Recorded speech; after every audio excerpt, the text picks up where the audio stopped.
Welcome, everyone. Today we're focusing on chapter 24 of Church History in the Plain Language.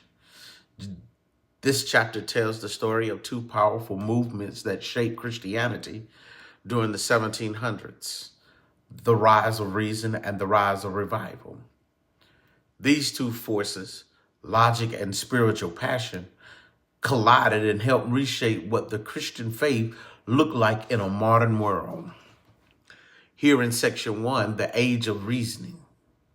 To understand this chapter, we begin with what historians call the age of reason or the Enlightenment. During this time, many people believed that human logic, science, and rational thinking were the keys to understanding life, and that anything that didn't make sense to the human mind was questioned.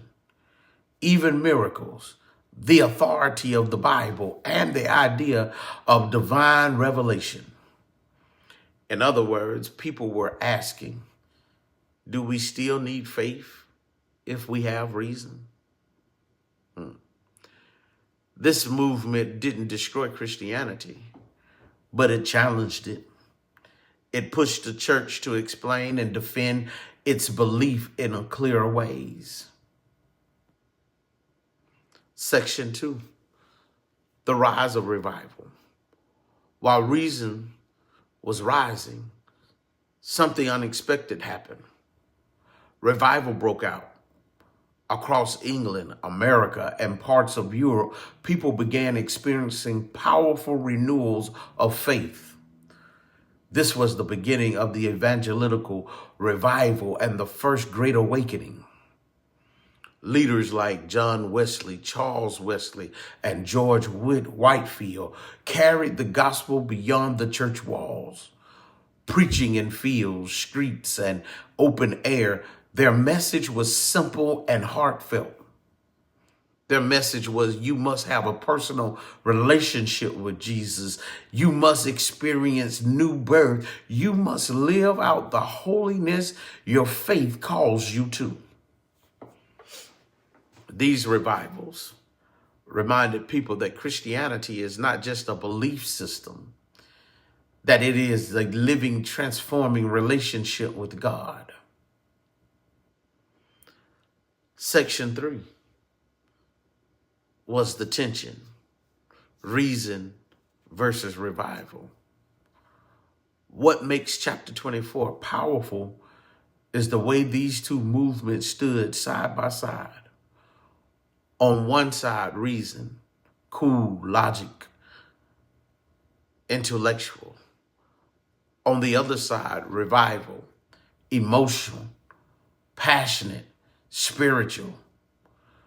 But the chapter shows something important. The church needed both. Reasons help Christians think clear. Revival helped Christians live passionately. Instead of choosing one over the other, history shows that Christianity grew stronger when it found a way to balance both. Then you have section 4, why this chapter matters today. Chapter 24 speaks to our time as much as it speaks to theirs. Because we live in a world full of science, information, education, and technology. And people still ask, do we need faith if we have knowledge? And yet, we also see many people longing for meaning, hope, and spiritual renewal. Just like in the days of Wesley and Whitefield, this chapter reminds us that Christianity is strongest when it speaks both to the mind and to the heart.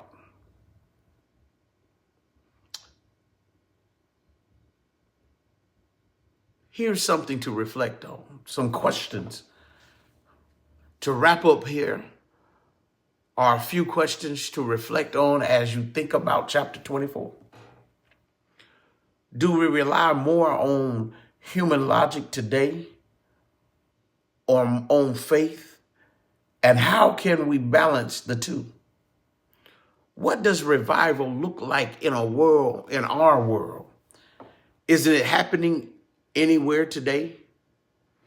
Why is personal relationship with Jesus still important in a world full of information? How can Christians communicate faith to a culture shaped by science and reason? Well, chapter 24 is plain, simple, and clear language. It's the story of faith, tested by reason and revived by the spirits. And it's a reminder that both our minds and our hearts play a role in following Christ. Thank you for watching.